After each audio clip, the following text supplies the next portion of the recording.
Hi, everyone. Welcome to the ALNAP webinar, Going Further Than Feedback, Changing the Humanitarian System to Support Accountability. My name is Jessica Alexander, and I will be facilitating the discussion that we're having today. Thank you so much for joining. Before we delve into our speakers and panelists, I just want to do a bit of housekeeping. ALNAP has a number of learning events with different levels of interaction available for online audiences. And today we'll hear a short presentation followed by a discussion moderated by me, and then I'll select questions from the audience to ask after we've heard from our panelists. So just want to remind you to use the chat function at the bottom of the Zoom window to share comments or introduce yourself to others. And we welcome your engagement and participation, but please keep it to the topic of discussion. You can use the Q&A function to pose questions to the speakers throughout the webinar and upvote your favorite ones. But please just add the speaker name to whom you'd like me to address the question. And we'll put the most voted questions during the final selection of the webinar.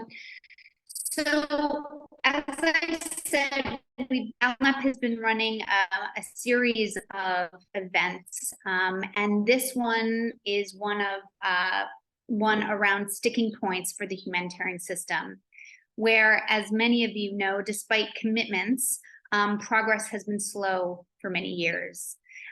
There was a previous session that focused on localization, and the next session on December 17th will be about the nexus. And today, of course, we'll be speaking about one of those sticking points, which is on accountability to crisis-affected people, and talking about what's really needed to gain traction and push progress on this issue, which we know has been on the agenda for many years. I've personally been writing and speaking about it in various fora about the origins of the accountability debate, why it's been slow to make progress, why feedback hasn't always led to change because it hasn't informed decision making. And in general, I think the sector seems to pay a lot of lip service to accountability and engagement with affected people, but when it comes down to it, it really falls short of putting people at the center. So I'm personally really keen to hear about the research and also the experiences from our panelists that we have today. And those panelists come from a range of locations with a number of perspectives. We have Ethiopia, Kenya, Philippines, and the US represented today. So there's a lot to unpack, and we don't have much time. And so for those of you who have an interest in the topic and who want to stay in touch afterwards, we have a Miro board where you can add your emails and key areas of interest on a sticky note, and can also add key resources that you'd like to share that ALNAP will share back with all of the participants. And you'll see that link in the chat. And then we've also provided a space for you, the audience, for an optional 15-minute gathering after the main webinar, where audience members, you can continue the conversation. And that link will be shared at the end if you want to engage. So we're going to kick off with a presentation of the ALNAP paper, What's Holding AAP Back and What Needs to Change, from Jen Doherty, who's a research fellow and author of the paper by ALNAP. Over to you, Jen. Great, thanks, Jess, and to everybody else for joining us today. So as many of you know, and as Jess mentioned, humanitarians have been discussing the need to be more accountable for decades. But despite the raft of policies and guidelines, we're seeing few tangible results for people affected by crisis, especially the most marginalized among them. I think that slide's removed from full screen. If you could pop that back up, that would be great. But there's also a current wave of interest in AAP as a policy issue at the moment, including with a focus in OCHA's new flagship initiative. There's also nascent but growing evidence that accountability leads to a range of positive outcomes, from dignity to improved relevance of assistance. But we've seen peaks of similar interest in the past to little sustainable effect. So what should the system do differently this time to get it right?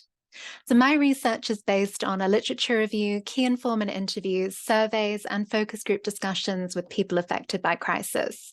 And this indicates that meaningful change requires the system to stop nibbling around the edges with technical fixes and increasingly professionalize but siloed accountability functions to really embed accountability across the processes and mindsets of organizations and responses, tackling the structural and political challenges that are holding the system back from putting people meaningfully at its center. The paper outlines quantitative data, including surveys by GTS and ALNAP, revealing low satisfaction on a range of community engagement indicators, while qualitative evidence suggests that people are increasingly frustrated about the lack of influence they have on the assistance received, seeing little responsiveness from agencies. And as noted in this quote, people told us that they've stopped providing feedback because they see no point. From disengagement to demonstrations, we see multiple expressions of dissatisfaction across contexts. This is clearly bad for the communities the system is there to serve, but it also threatens the trust and the ability of humanitarians to do their job effectively and to do it safely. So why is it so hard? We see several important pinch points that are keeping the system stuck, but these are feasibly addressed by leadership-level action. And we've grouped these under 3 stubborn challenges. The first is embedded structures and incentives that are perpetuating a supply-driven system, which makes it hard to listen and, importantly, to respond flexibly to those perspectives. Can you move the slide on, please? And again? Thank you. A focus on delivering to donor priorities at speed leaves limited scope to understand contextual social dynamics of diverse communities to access their voices and to build trust. The embedded system is also an inflexible one, with rigid management systems, low flexible funding, and a lack of pass-through from INGOs to local actors to allow adaptation of projects at the point of delivery. This means even if community engagement staff hear what people are saying, the ability to change programs in response to that feedback is low. This is driven by a negative cycle.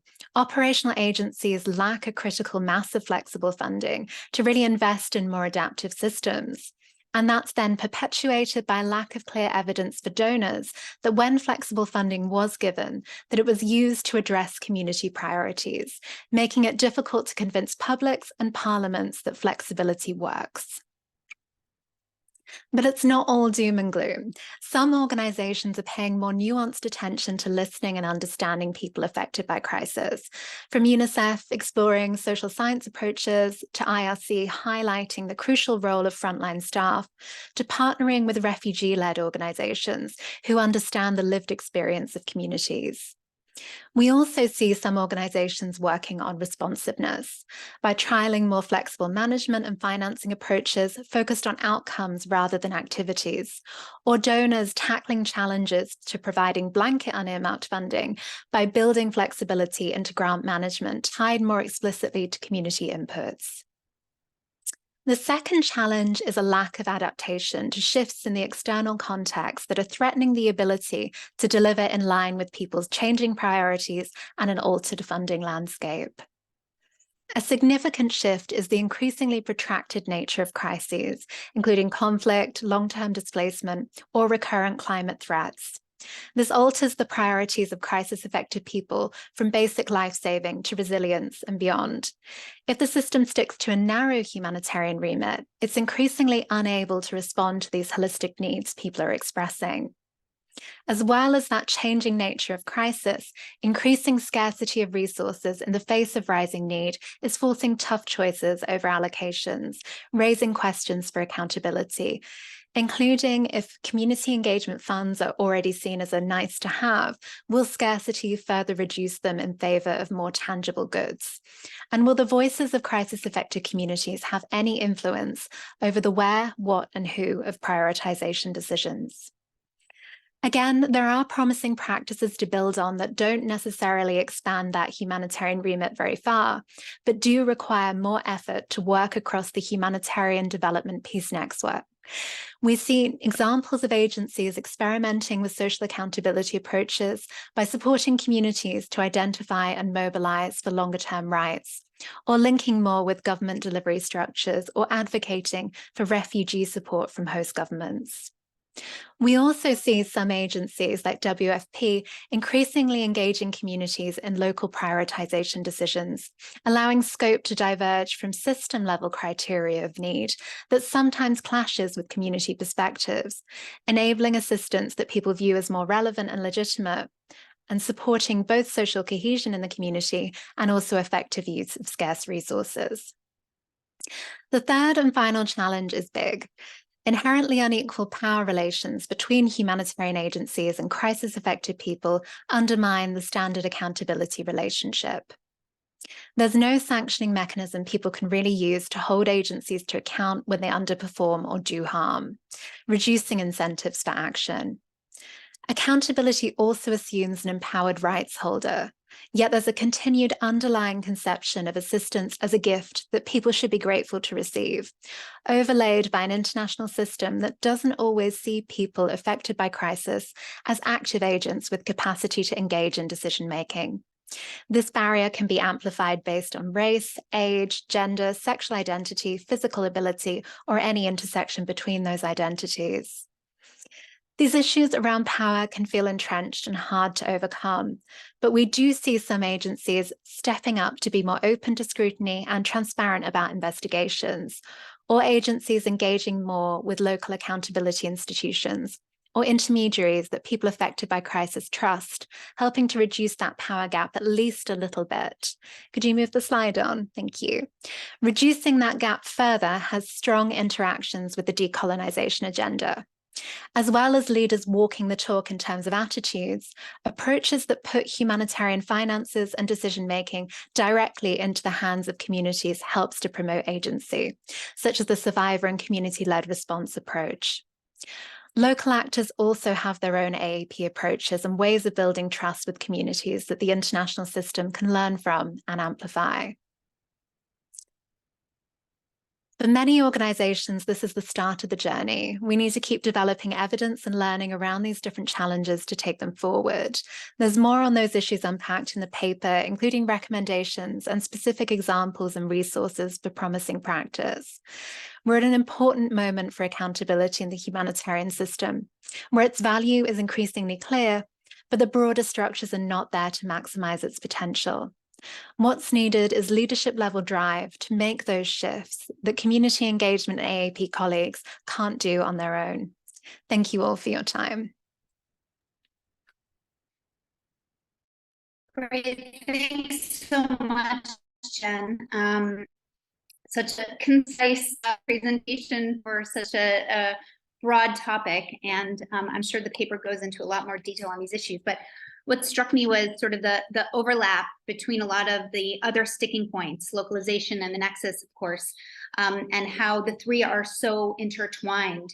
And also these issues of influence and power, relationships and trust. And it's no wonder why, you know, trying to address this at a technical level hasn't worked, because these are such broad and deep issues around structures. So thank you for that. That gives a really good foundation for the rest of our panel. And I'd like to turn now to two of our panelists, Antira Kara and David D. Giovanna. Antira is a refugee advocate and researcher working with national and international organizations to improve the rights of migrants and displaced people. And she uses her experiences to advise and engage organizations and communities. David is from the Office of Policy and Resource Planning in the Bureau of Population, Refugees, and Migration of the U.S. State Department. He is a 30-year veteran of the U.S. Foreign Service, served overseas in a variety of diplomatic and consular assignments on 3 continents. He's represented the U.S. in multilateral negotiations aimed at advancing humanitarian reform and increased effectiveness of response. Since 2016, He's co-led the Grand Bargain Participation Revolution workstream, which seeks to promote the meaningful participation of those receiving humanitarian aid in decisions which affect their lives. So my first question is for you, Antira. Your research has explored the role of refugee-led organizations in people. I'd love to hear some of the comparative advantages you've found and how the international humanitarian system can better support refugee-led organizations to play that role.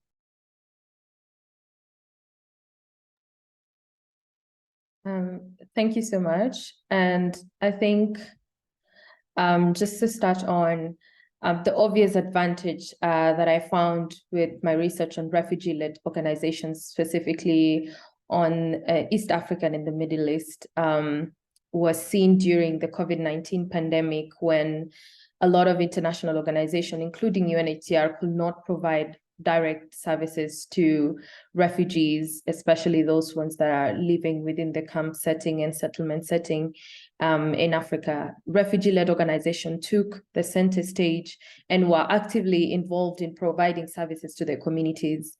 And some of the RLOs, for instance, within Kenya, in Nairobi, went ahead to convert, for instance, some of their offices to provide safe houses for those refugees within urban areas that were that couldn't pay for their rent. Some of them took it upon themselves to provide things that were required during that time or in COVID-19. In comparison of the services that refugee-led organizations provide, when comparing it with NGOs, and some of the beneficiaries that I asked spoke highly about how they were treated when they get services from these humanitarian organizations. And compared to RLOs, they say that they were treated with very much a dignified manner when they are approaching refugee-led organizations. And some of the services that these RLOs provided were tailored to their needs, to the community needs where they were staying, and they were more accessible, more accountable, and there were no communication barriers as well that were noted by some of these beneficiaries. And looking at all these advantages, how can this humanitarian system better support refugee-led organizations? The current research that I've done on funding to refugee-led organizations shows that refugee-led organizations are chronically underfunded, and most of the funding that some of these RLOs go through intermediaries. So there's need for direct funding to refugee-led organization, and quality direct funding for that matter, and also establishment of transparency and tracking record of this funding that bigger funding organizations and organizations fund through intermediaries. There is no report of tracking of this funding that goes directly to refugee-led organization. There's also need for equal power dynamic that goes, there's need for co-designing, co-creating is very important in order to enhance and to better support refugee-led organization.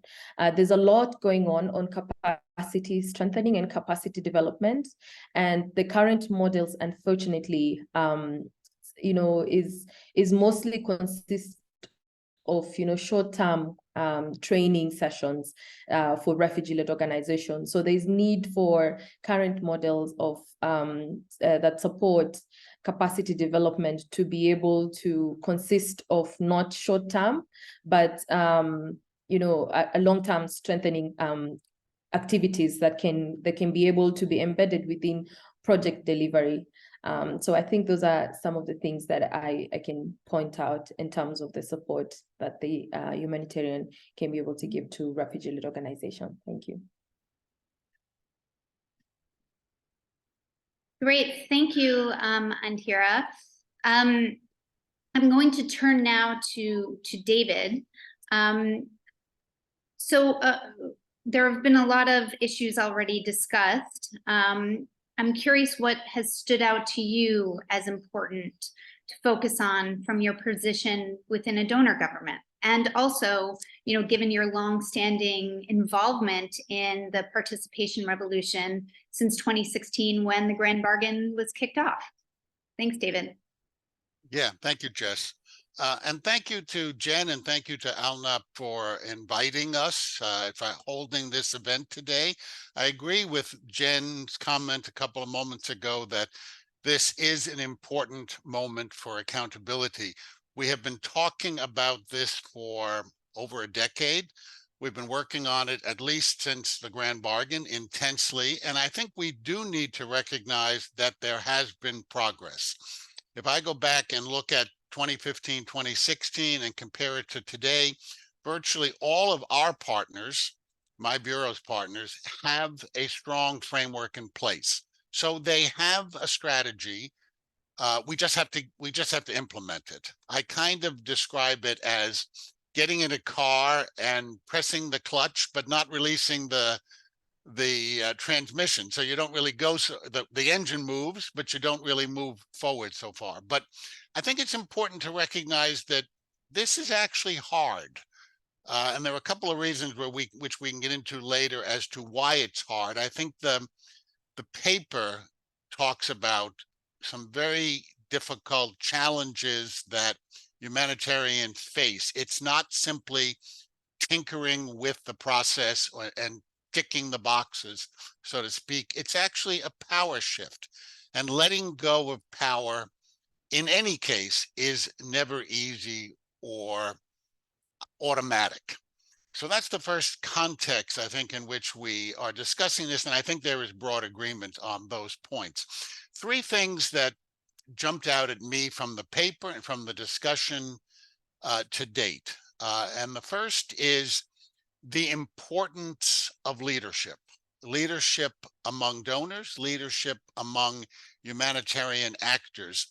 The paper makes very clear that it is critically important that leaders of large and medium-sized, any humanitarian organization, needs to clearly signal to their staff and to their partners the importance of accountability and why it's important. Not just it's a good thing to do, but that it has a direct positive impact both on the quality of programming and on the ability of humanitarians, whomever they are, to really address the challenges that they're facing. So that signaling, both in terms of just a policy statement, but also in terms of establishing and maintaining processes within their organizations that enable affected people and their staff to have their voices heard.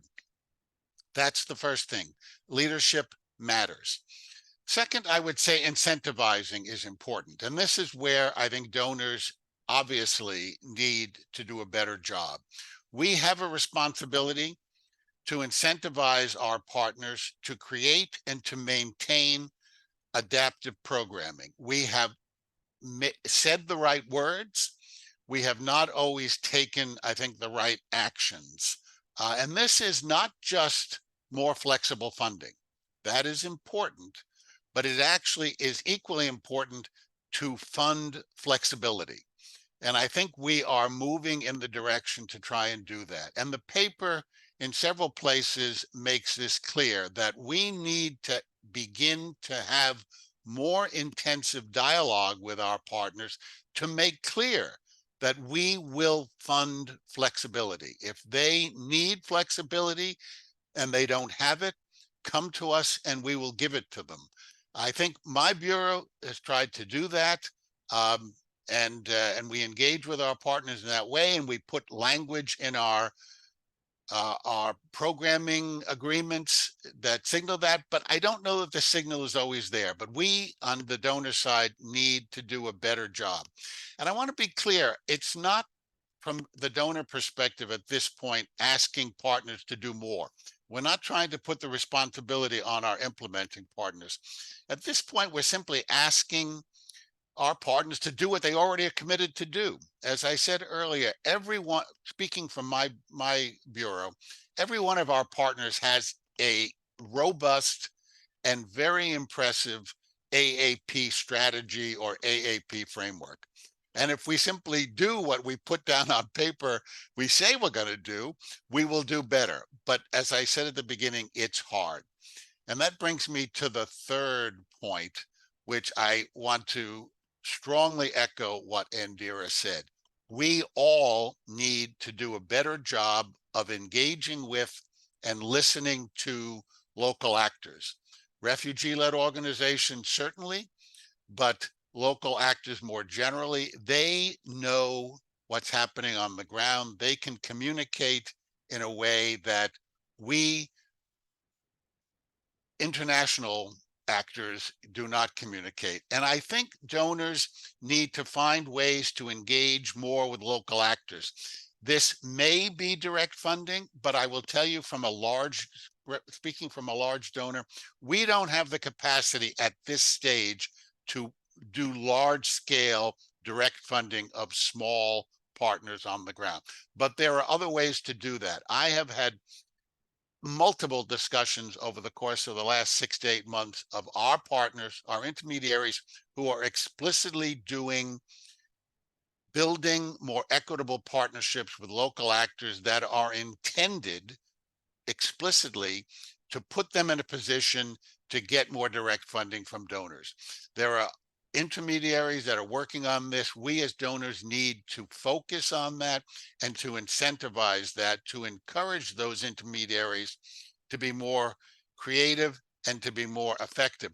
That's not the final answer to the challenge here, but it is an intermediate step. It will probably take us many years, maybe a decade or more, to get where we want to go to, but we need to do this in an intermediary way. And if we can empower local actors better and engage them better and listen to them, we can take that first step, I think, on the journey. So those are the three things that jumped out for me, and I look forward to the discussion going forward. Thanks. Great. Thanks so much, David. Those were three really important points. Before I turn back to you, I just want to ask Antira now to jump in, just given time, that we know that protracted displacement is increasing, and that the priorities of displaced people go well beyond the basic needs provided often by humanitarian actors. And there are much longer term aspirations that we try to address. Can you talk a little bit about how refugees meaningfully participate in government and development decision-making to meet those requirements, and what maybe humanitarians can learn from that as well? Thank you. Thank you so much. I think currently the involvement of refugees in localization agenda and development plans in various countries, hosting countries, is very much tokenistic, I would say. There's less and less participation, meaningful participation in that matter of people with lived experience of displacement, and particularly on this side, refugees that are actively living within settlements for the last 30, 40 years.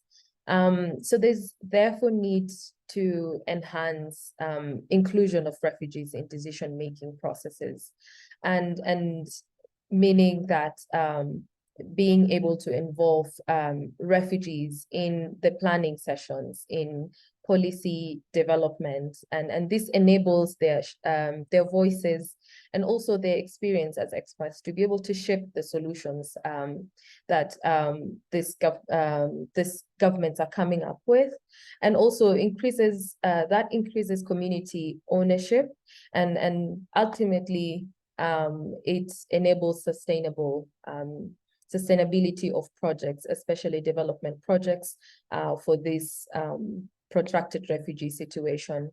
And refugee-led organization is also, and I think I would reiterate on that, a distinct and very important actor to be able to include in this localization agenda, and that in involving them in in the plannings and also in the talks of the localization is very, very important. And I think some of the things can be also participatory approaches that can be used by different governments, and there's need to be able to systematically include refugee leaders, refugee experts, to be able, and consulting them on range of activities for their participation. And lastly, I think I would think about partnership. And I think when it comes to meaningful inclusion, I always think about partnership and enhancing meaningful partnership in that matter, to be able to include refugee expertise and to enhance decision-making processes. So those are the things that I can think of. Yeah. Thanks so much, Antira. Just to go back to David, very briefly, if you could just give us a 2-minute overview of any, we know that no organization sort of works in a vacuum, that we're all part of a system. Are there any particular issues that you believe need collective efforts? Yes, thanks. There are two, and I will be very short. One is, I think we need collective joint action to determine and maintain common indicators to measure impact. We do not know clearly what is the impact of AAP that we can report that. We've done some research in my bureau on this. It's very preliminary, but I think we need to do a better job so that we are all measuring the same thing.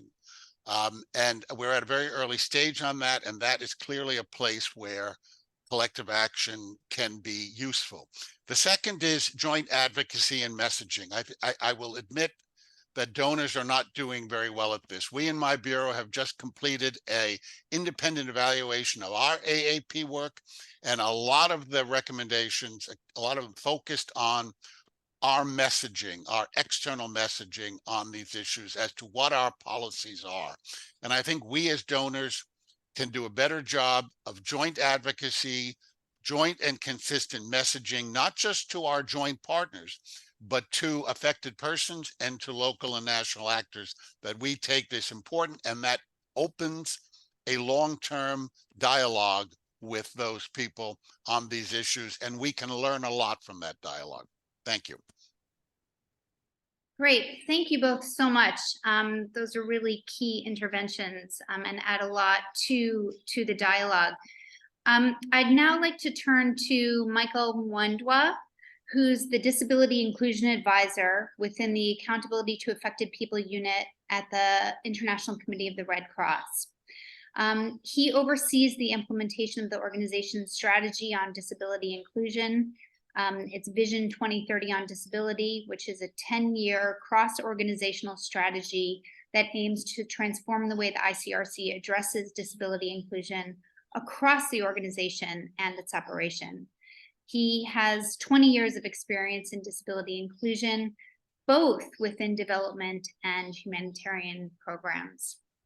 So Michael, great to have you with us to speak about this group. We know that crisis-affected communities are often discussed as homogeneous and a homogeneous entity, but there are specific needs that individuals have, and not only needs but capacities to contribute to a humanitarian response. What have you found to be some of the biggest barriers to including and recognizing the agency of crisis-affected people who have disabilities in the response? Over to you, Michael. Thank you very much, Jessica, and it's a pleasure. Thank you for inviting us to this ALNAP webinar. And I'd like to pick it from there, actually, that no society is homogeneous, and likewise, of course, no disability is homogeneous. For example, I am a person with albinism, which means that I have a visual impairment, just like most persons with albinism do. But see, I have some residual functional sight that I can use to perform basic visual tasks. Now, back in my country, Kenya, a colleague of mine who also had albinism in high school could not read print at all and thus had to use Braille for his studies. This underlines that even specific impairments or disabilities are heterogeneous. Now, the truth be told that at most times, the mere mention of the word disability evokes fear, confusion, and an endless stream of misconceptions. This is what we as the ICRC evidenced when we convened regional consultations, bringing together organizations of persons with disabilities, abbreviated as OPDs, and state armed forces last year, that was in 2022. Now, from these consultations, we had firsthand lived experiences of the barriers faced by persons with disabilities in armed conflict. I'll give a few examples of this. First of all, we had that assistive devices for persons with disabilities, and this is a fact, are not only objects, but extensions of their bodies, which facilitate their daily functioning and make information, communication, or the physical environment accessible. Against that background, the experience shared by persons with disabilities during the aforementioned regional consultations, assistive devices like wheelchairs, crutches, white canes that are being damaged or that are not returned to their owners as a result of military checkpoints is of particular concern because some of them are mistaken for weapons. Other barriers shared were attitudinal barriers. Persons with disabilities shared the following experience: that a farmer and a father of a child with an intellectual impairment who, during a major evacuation due to military operations, chose to evacuate his cow instead of his child on the grounds that the cow was more valuable. All these are attitudes. We specifically also noted that persons with psychosocial, intellectual, hearing, or visual impairments face risks of being attacked or detained by armed forces because of enormous presumptions that they pose a military threat. An example was given of a deaf person who was shot from behind and killed because they were seemingly mistaken for an enemy and could not understand that the military was coming. And therefore, even if the orders were shouted, they could not hear. In another example, a person with a psychosocial impairment entered a military off-limits area without understanding the character of this area and was then detained and, of course, disappeared. Now, from these few examples, it is evident that armed conflict or crisis has particularly devastating and disproportionate impact on persons with disabilities in all phases of its conflict and its, of course, consequences. Whether we are talking about conflict zones, whether we are talking about those fleeing the conflict, or whether we are talking of a situation of post-conflict. Now, in conclusion, we note that through all these examples that highlight various types of barriers that persons with disabilities face in crisis, for example, accessibility, communication barriers, legal barriers, policy barriers, and attitudinal barriers. Persons with disabilities, all these barriers that are faced by persons with disabilities in a situation of crisis, they might actually sound like scenes from a horror movie, but unfortunately, it is the reality of persons with disabilities in situations of crisis and conflict. With proper planning and resolve, we can, of course, collectively address all this. And in conclusion, of course, we note that human needs such as food, shelter, health, services, and so on are universal for everyone. But But of course, truth be said, that persons with disabilities share those needs with all other human beings. Specifically, of course, they may, however, require actions or specific actions to meet these needs. And therefore, that is why we should always be accountable to persons with disabilities through assistance programs and to meet these needs. Thank you. Thanks, Michael. That was such a powerful intervention, just with those really poignant stories about the experiences of people with disabilities in conflict settings. Really brings home a lot of the experiences. So appreciate you sharing that. I have another question for you about these issues of power. We've heard that word come up a number of times so far in the panel, not only from Jen, but also from Indira and David. And I'm curious whether you can talk a bit about any concrete examples of how to make these mindset and practice shifts related to power to better support the work of people with disabilities and overall inclusion and respect. Thank you. Thank you very much, Jessica. And actually the issue of power, you know, the barriers I just highlighted just show the powerlessness of persons with disabilities in situations of crisis as well as conflict. But of course, let me start by pointing out that in a situation of crisis, struggling to stay alive is a lot of work and risk for persons with disabilities, especially in a society that is ableist. Now, ableism, if I can be able to define this, other people say, so they say ableism or ableism, means attitudes, actions, and circumstances that devalue people because they just have a disability. And therefore, I mean, this is like power and it weakens the bargaining power and also the being of persons with disabilities. And this particular situation, actually, just to note, is incarnated through excuses such as disability is not, or disability inclusion is not possible because either it is too expensive. Other people say, okay, it requires too much effort. Other people say, okay, it hampers saving more lives.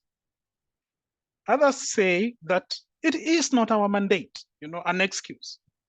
Others say that disability inclusion, or I mean, they just say we don't have persons with disabilities here. And of course, the string of excuses continue. Now, unfortunately, in most societies and organizations, such ableist beliefs and behavior don't raise any red flags because they are and they have over ages been woven into the fabric of each and everyday life of operations. Now, they are simply accepted as norms. For example, I can just give an example here, which is quite a generic example. It is not uncommon to find a good practice case, in quotes, that did not consider inclusion being coronated as the best good practice of the year in organization X, in country X. Now, the question is, Jessica, as you ask, is it possible to change this mindset? Is it possible to change this power relation? Yes. The answer is yes, because there are concrete examples and strategies to shift these mindsets and practices to support better inclusion, respect, particularly when it comes to addressing these power imbalances. Now, let me just give a few examples just in passing. And the first one is that for any mindset to change towards inclusion of people affected by conflict or crisis, and especially persons with disabilities, there needs to be an organizational commitment and managerial commitment. Now, out there, we have got quite a lot of statistics that in situations of crisis, persons with disabilities actually comprise 30% of populations affected by conflict. Now, Through this evidence and statistics, organizations need to commit to actually responding and including a third of the population that is affected by conflict. And also, there needs to be awareness raising on disability inclusion and other marginalized groups so as to address the unconscious bias. I can give an example from the ICRC. We have a strategy that Jessica just mentioned, Vision 2030 on disability. And this, of course, is an organizational strategy. But I mean, having an organizational commitment does not have to be rocket science. It's not rocket science because that does not have to really be traditional, because you find that you can have other programs, like, for example, and I can note this, inclusive internships, for example. What if in your organization you thought about having some inclusive internships whereby you offer opportunities for persons with disabilities to be interns, at least for a year, for two purposes: one, to empower them, and two, for you to learn from them how to cope with the disabilities. I mean, how would that be? What sort of learning is that? It is experiential learning, and it's very important. Number two is, a second strategy would be identification of persons with disabilities. You always keep on hearing, okay, where are persons with disabilities? We don't have persons with disabilities here, and therefore we do not plan to respond in their favor or in their considerations. Now, on this, of course, most organizations are high flyers, you know. They do this micro level context analysis, and then of course they forget the micro level, which is actually, for example, those people that are affected by conflict and who can be missed in the equation of inclusion of persons with disabilities. That this, one of the most important things here is that data disaggregation is very important.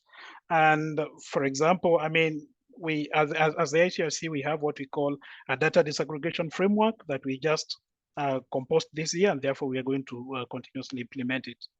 Ensuring accessibility is a third strategy. As I come to the close of this, that all infrastructure and communication and access to services needs to be accessible. There is a myth around accessibility that it is very expensive. But imagine this, that in a focused group discussion, whereby you have a hearing, a person who is hard of hearing at the back of the room, you bring that person from the back of the room to the front of the room, and the hearing is significantly improved. How much does that cost? In a situation whereby you have somebody who is visually impaired, and then what you're calling a blackboard when you're presenting in the local community, what you're calling a blackboard is not actually black, but it is white, because it is really very, and therefore there is almost zero color contrast between the chalk and the board. What about just painting that blackboard? And then it becomes truly black, because it should be a blackboard. How much does that cost? Lastly, full and effective participation, meaningful participation of persons with disabilities and their representative organizations is very important. We know that persons with disabilities best know their needs. And just to be honest, some of the needs of us, people with disabilities, can never be found in checklists. One day, we went to conduct an accessibility audit in one of our premises. And when we entered a certain room, and we engaged persons with disabilities, including persons with psychosocial impairment. When we entered into a certain room, it was very colorful. There were all sorts of colors on the wall. And we said, wow, this is so beautiful. But when that person with psychosocial impairment saw that particular sort of coloration on the wall, it was very disturbing, and it was actually a barrier. We had 52 pages of checklists, and the checklist did not capture this.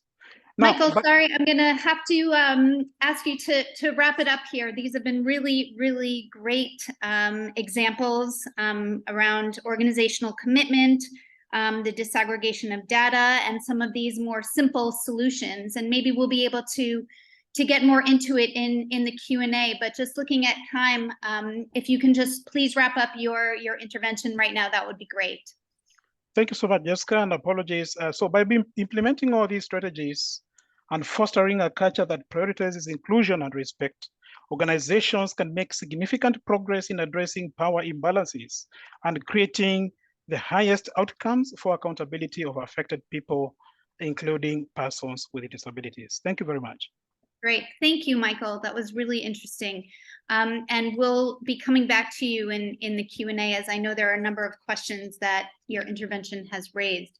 I'd like to now turn to our two next panelists, Martina Brostrom, who is a senior professional with over 15 years of experience across the humanitarian and development sector, developing policies and programs, standards, and building partnerships. At the CHS Alliance, she leads accountability to affected people efforts and manages the project aimed at closing the accountability gap with a focus on providing enhanced protection and accountability for survivors and victims of sexual exploitation and abuse. I'd also like to introduce Tarki Waleli, is the Regional GBV Program Coordinator at the Amhara Women's Association. He brings over 11 years of experience working with different NGOs and has a master's, an MBA degree. Martina, over to you first. We've talked a lot about accountability in terms of participation, inclusion, responsiveness, et cetera. One thing we haven't addressed is the big A, accountability when the system causes serious harm. For example, corruption, sexual abuse, and exploitation. We've heard about different approaches to address this over the years, from ombudsman to independent commissions.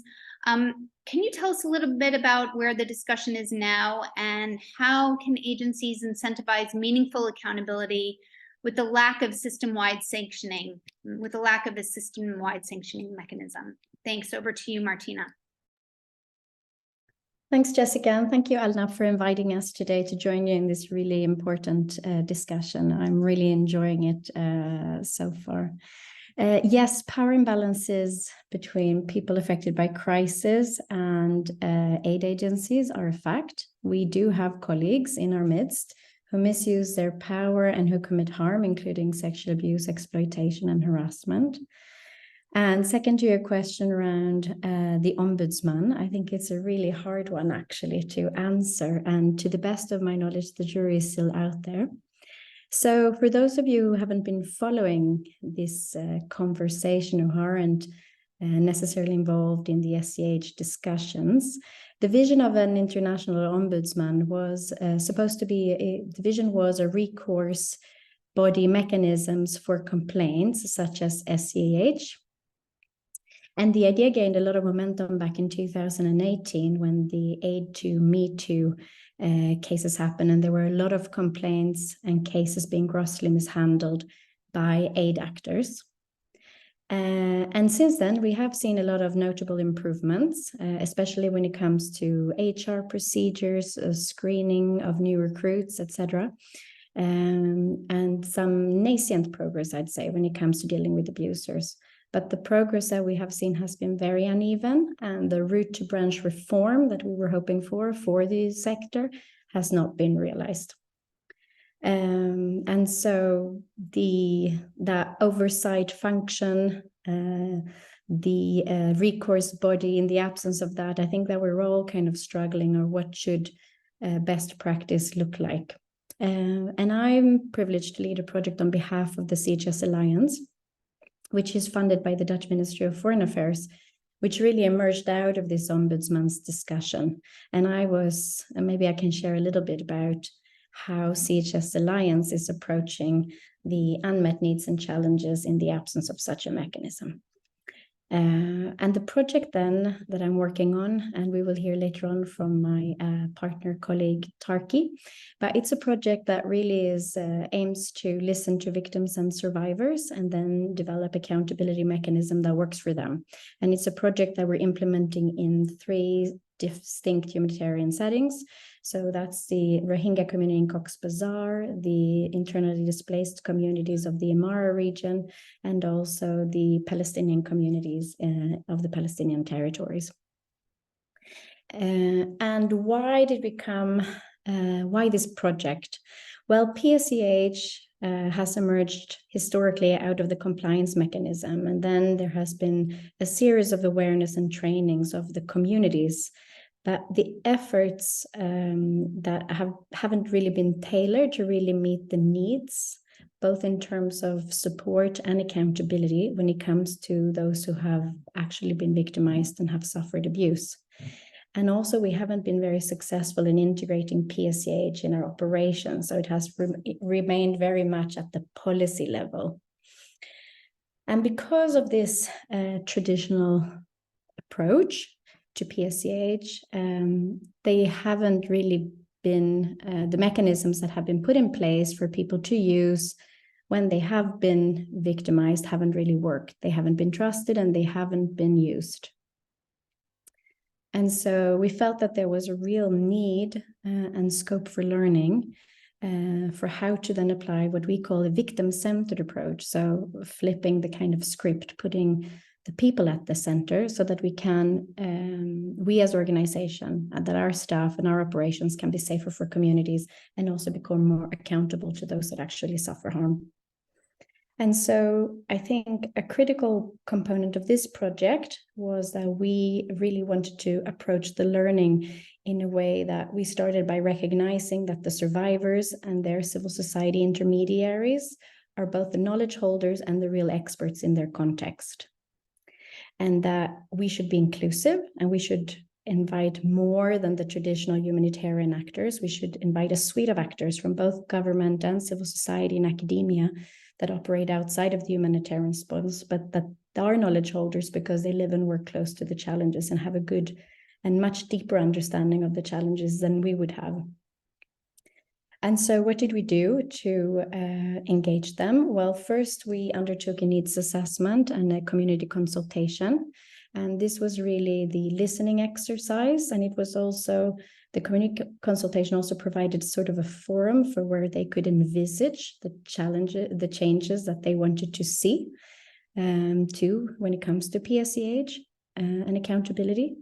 And then they sort of, with this vision of how the changes they wanted to see, we sort of took that to a call for proposal.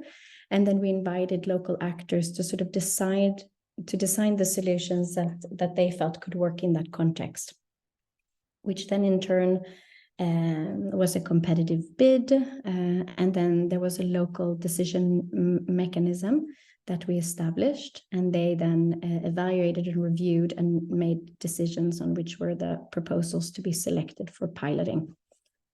And we are now in the implementation phase, where the local organizations will then subsequently then implement, and then we will evaluate it together, and then we'll try to disseminate learning. So this is something to be watching. And Tarki, who is my colleague speaking from the Ethiopian context, he will be sharing more details on what has been doing and some of the specific approaches that they're taking there. But I just want to say that in terms of lessons for us at the CHS Alliance, sort of more broadly, and where we are at this stage, I think that and something that I maybe can give to those who is reflecting on struggling with operationalizing a victim-centered approach or crafting sort of bottom-up approaches to PSCH or broader accountability challenges, is that actually it isn't as complicated as it would seem. It takes a sense of humility, I think, but pretty much by shifting the dialogue, inverting roles and functions, becoming more inclusive, and making different types of management arrangements in the project, there is actually, it yields new strategic opportunities, programmatic benefits. And I think what we're hopeful and what we'll hope to come back and be able to report onto this group and share with the broader sector is also how that can be not only more impactful, but also generate better outcomes for survivors. Great, thank you so much, Martina. I would like to now turn to Tarki, who can speak to the experiences that are happening in Ethiopia and the challenges that you've discovered to meaningful accountability and giving voice to survivors, but also some practical ways that you are working to overcome some of those issues. Over to you, Tarki. Thank you. I would excuse for the inconvenience of the internet as well as technology adaptation. I am Tarike from Amara Women Association in the context of Ethiopia, Bharda. Let us discuss about say something about Amara Women Association. Amara Women Association is non-governmental. Turkey, can you try to speak a little bit more closely to your microphone? You're a little bit muffled. If you could just try to speak a little bit closer to the mic, that would be great. Okay. That's great. That's great. What you're doing now. Yeah. I'm Tarike from Amara Women Association. Have you listened me? Yes, the way you're speaking now into the microphone, we can hear you much better. Thank you. I haven't a microphone, but let us try to make it loud. I'm from Amara Women Association and Bahar Dar. Amara Women Association and civil society organizations that focus on women empowerment as well as prevention of GV, sexual harassment, as well as exploitation of sexual, as well as the prevention of GV and response of GV in Amara region, all zones and waredas. So we have made a partnership with Alliance in the last year, that is 2020. Turkey, it's hard to hear you again. Maybe if when you position yourself right there, we can hear you. There's some, when you move your head a little bit, it's a bit difficult, but I think right there works best to hear you well. Yeah, I'm Right there. Tarike from Yeah, that's great. program coordinator from Amara Women Association, working with regional GV coordinator in Amara region with Amara Women Association based on Bahar Dar.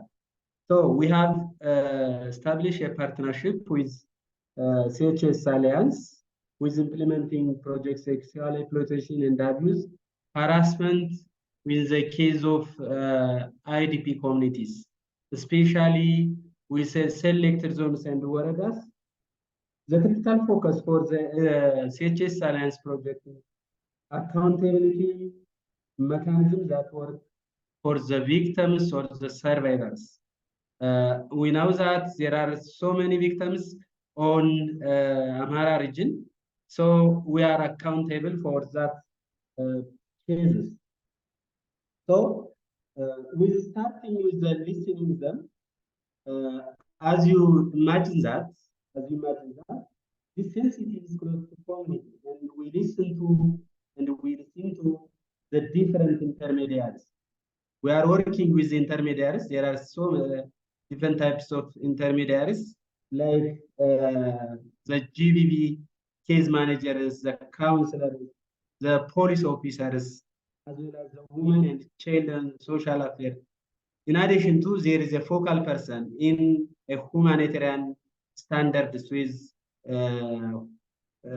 NGOs and national and regional NGOs. So from the embedded with the community and who trust and who are people with the issue of sexual exploitation, abuse, and harassment. On the partnership of CHS Alliance, we have conducted a need assessment for the accountability and reporting mechanism in the Hamara region in selected zones, and we have conducted the community consultation with different implementing partners, non-governmental organization, and the stakeholders with the implementing project area. So we have different challenges with accountability on sexual exploitation, abuse, and harassment. On the challenges, as we have discussed, in terms of the challenge, there are so many challenges on the victims or the survivors. Some of them, the life anxiety is challenge because they are poor. There is no service delivery. So the easy and the face different parents. The survivors challenge with different challenges. So the IDP community is dependent with the humanitarian aids, as well as the demand is depend on the humanitarian support. So they are comforted with the power imbalance. They are comforted with the power imbalance. Turkey, please move your head over to the center so we can hear you better. Thank you. Right there. That's great. Thank you. It's picking up the sound for some reason better when you're facing right like that. Thank you. Thank you.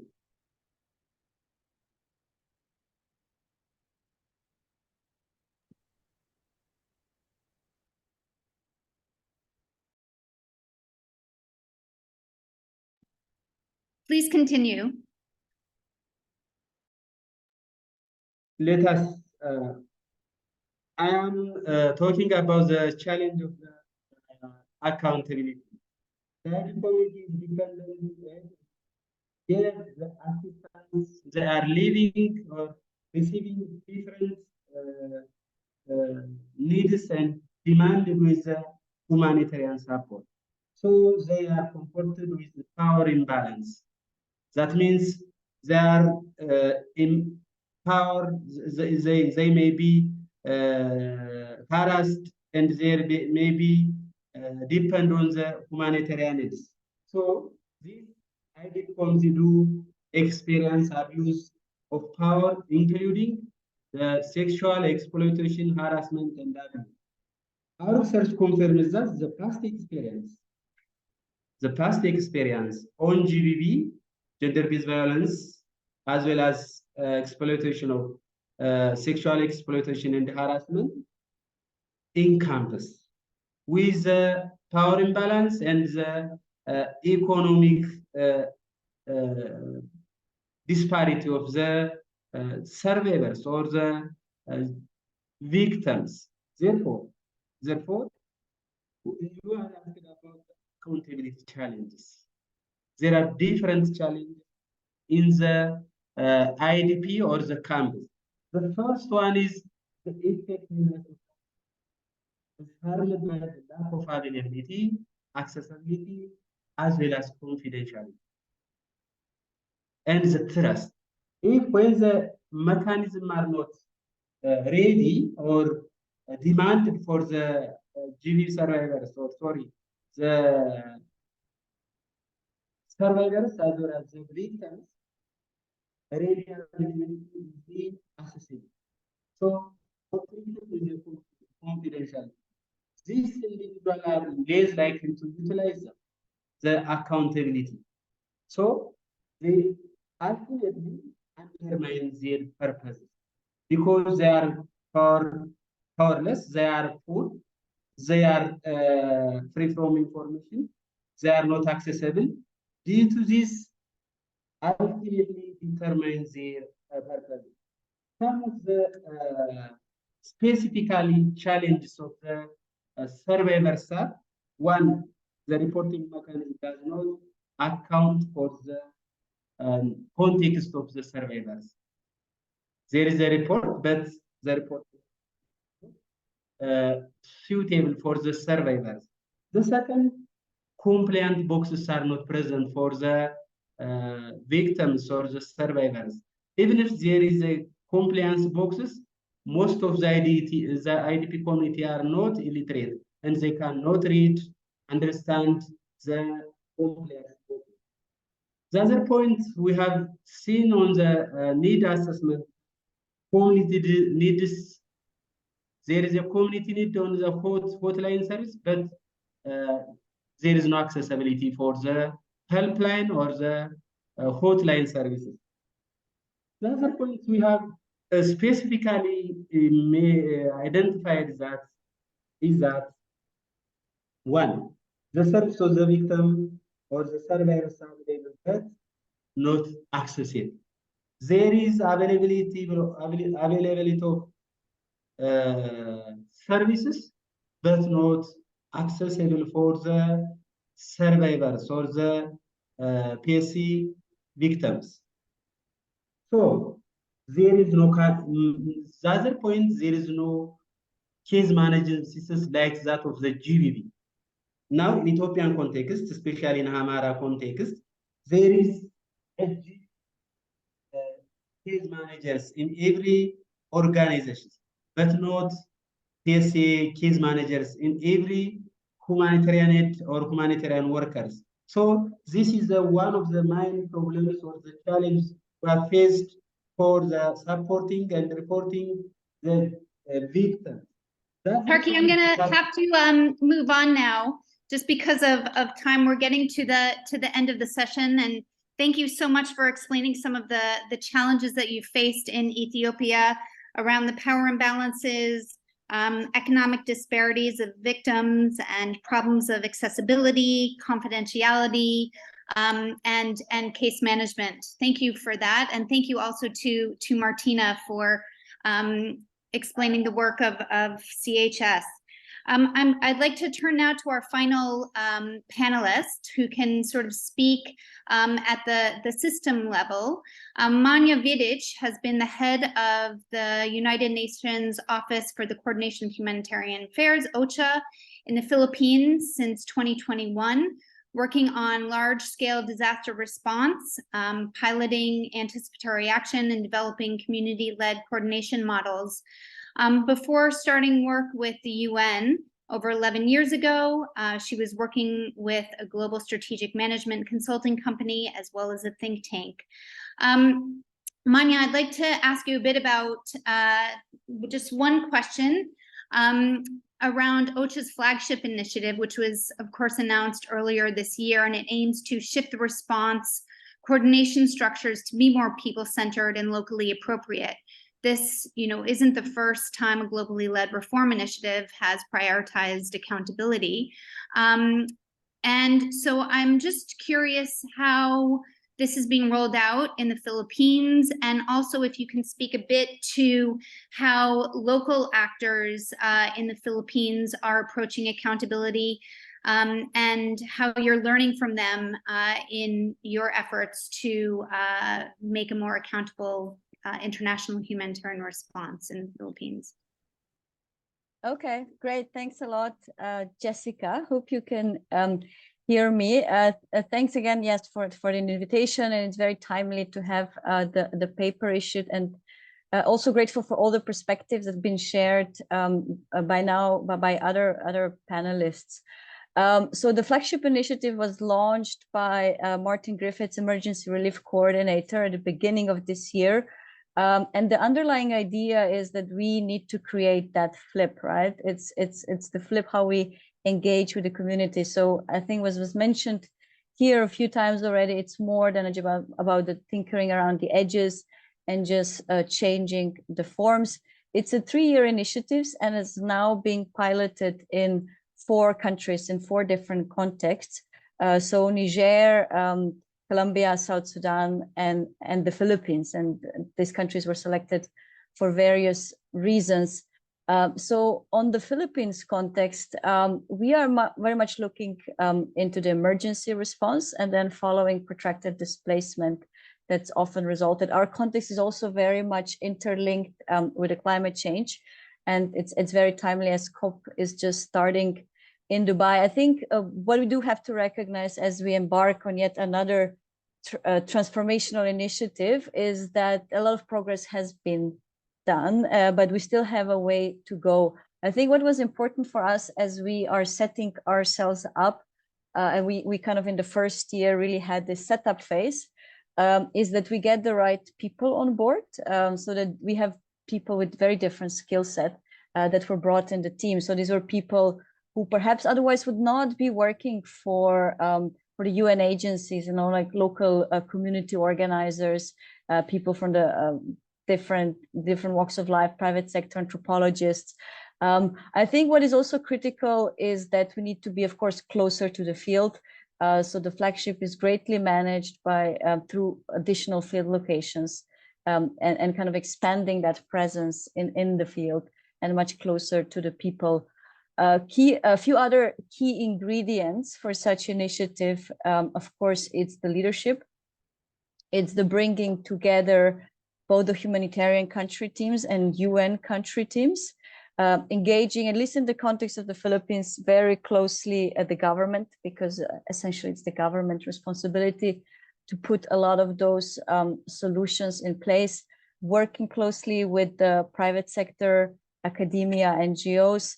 And the initiative also has its own independent evaluator in every country.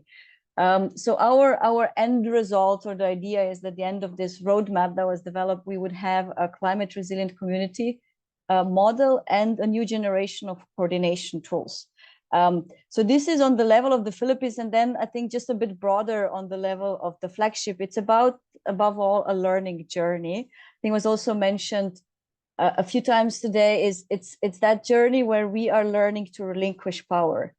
So yes, it is very much about changing the power dynamics and perhaps having different role to the type of coordination we've been doing so far. I think we are also discovering that there's a spectrum, right? So I think we're talking in the empowerment of communities. So on one hand side is people-centered. I think it's already quite advanced, but I think is where we want to go further is perhaps even community-led.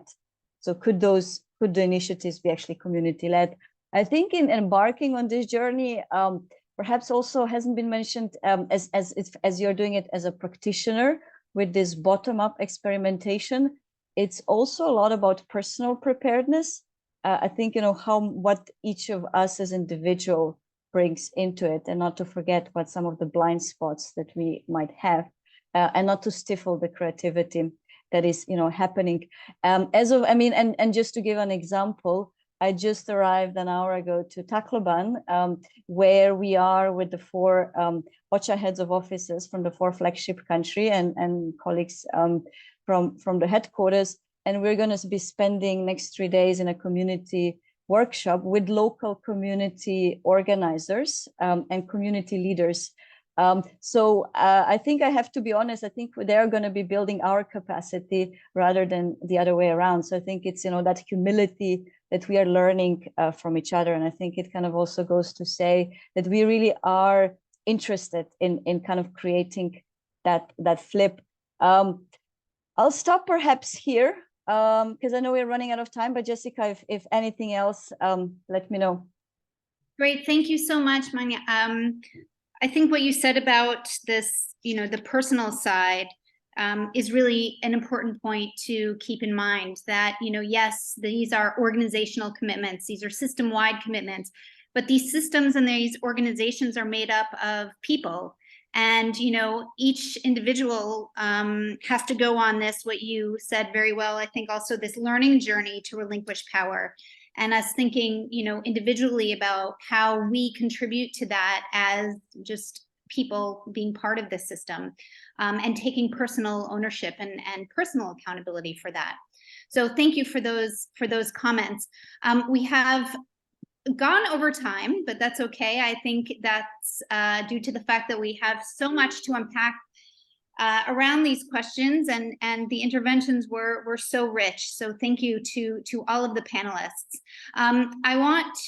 We have about 8 minutes left, and we've answered a lot of the questions already in the chat. So I just want to acknowledge that there are many more questions than we'll be able to get through right now, but 2 that we haven't answered or we haven't addressed. Well, the first one is to David, and these are questions that were voted by the participants. A donor-driven humanitarian system needs donors that are demanding real power shift to affected people. And currently, the system is designed around agencies and is not people-centered. Are there good examples of donors pushing us INGOs to listen and to work with, not assuming for people? That's a question to you, David. And if I can ask you to answer in 2 minutes, that would be great. Thank you. Sure, I can answer in 1, I think. There are scattered examples, and that is the problem. I think donors have not been consistent in their messaging. The IASC Task Force 2 did a report earlier in this year specifically on donors and what donors can do better.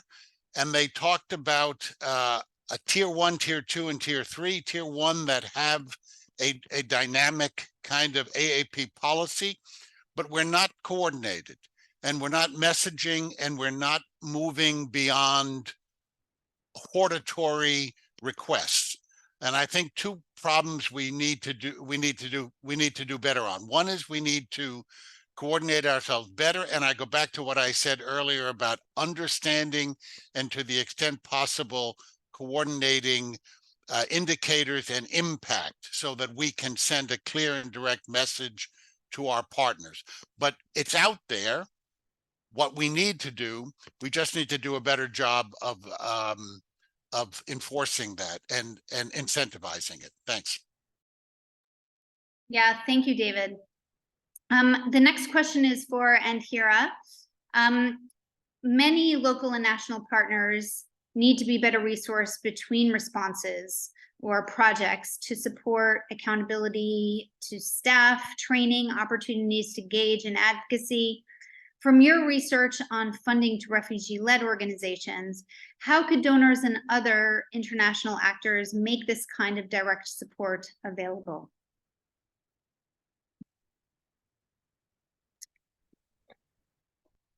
I think most of the donors have used large intermediaries to be able to disband some of the funding to refugee-led organization. But also what we found out that there's a lot of refugee RLO to RLO funding and bigger RLOs that are actually funding that are actually a consortium of so many refugee-led organizations that can be able to get the funding as a consortium and then be able to disband to other refugee-led organizations. There are several various ways that some of these intermediaries have come up with, such as platforms where some of these refugee-led organizations are showcasing what they do and what they need, and they can be able to interact directly with donors. Yeah. Great, thank you, Anhira.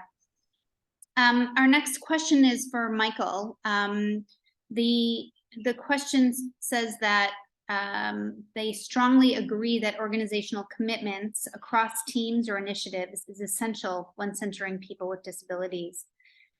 The next thought is the importance of behavior change internally in order to see it externally in the sector. What concrete and practical steps can be taken to move the dial on behavior change within organizations and in their partnerships? And Michael, you have about 2 minutes, and then unfortunately we're going to have to close. And we can continue the dialogue in the 15-minute spare room after, but please, 2 minutes, Michael. Thank you. Thank you, Jessica. I will try to be within the 2 minutes. I get a bit excited when I'm discussing disability inclusion. Thank you for this question. Behavior change, just as inclusion is a progressive realization. It does not happen instantly, and of course, behavior change is also progressive. Now, for me, organizational commitment, as this question correctly puts it, is one of the most departure points in as far as behavior change is concerned. Why am I saying this? It's because behavior change then affects accessibility, or the other factors that I mentioned. Like, for example, when you have a situation whereby you have an institutional policy that says that our emails will be with a certain font and a certain color contrast, that affects accessibility. It's an example of accessibility. When we have behavior change and we say that we are now going to be disaggregating data by disability, that's another example of identification.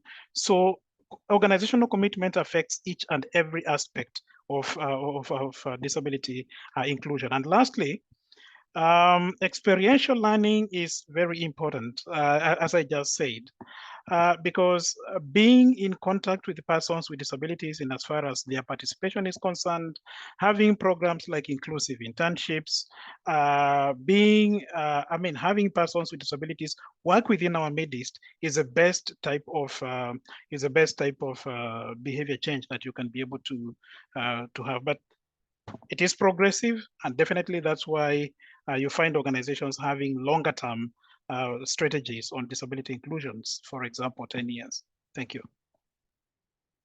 Thank you so much, Michael, and thank you to all of the panelists. It's really hard to wrap up all of the really rich interventions from the perspectives of refugee-led organizations, donor perspective, people with disability, victims of SEH.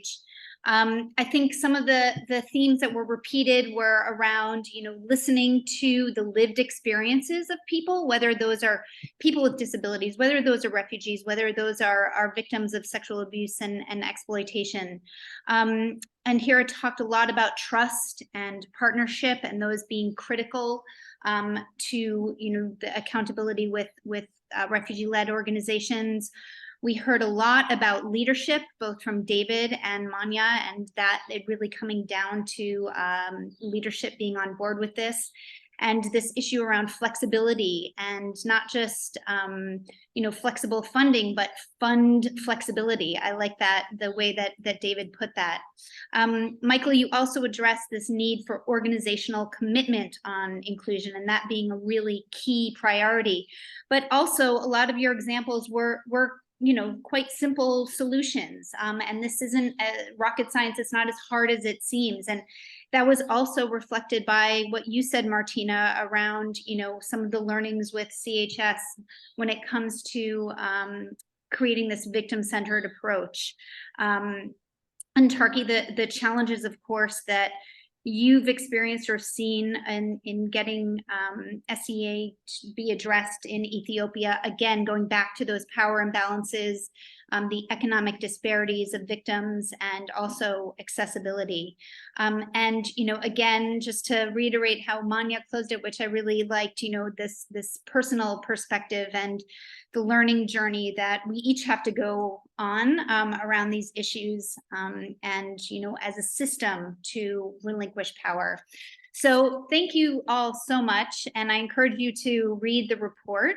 And remember, if you want to engage with each other on this issue, feel free to share your emails in the Miro, and we'll circulate those for those who give permission.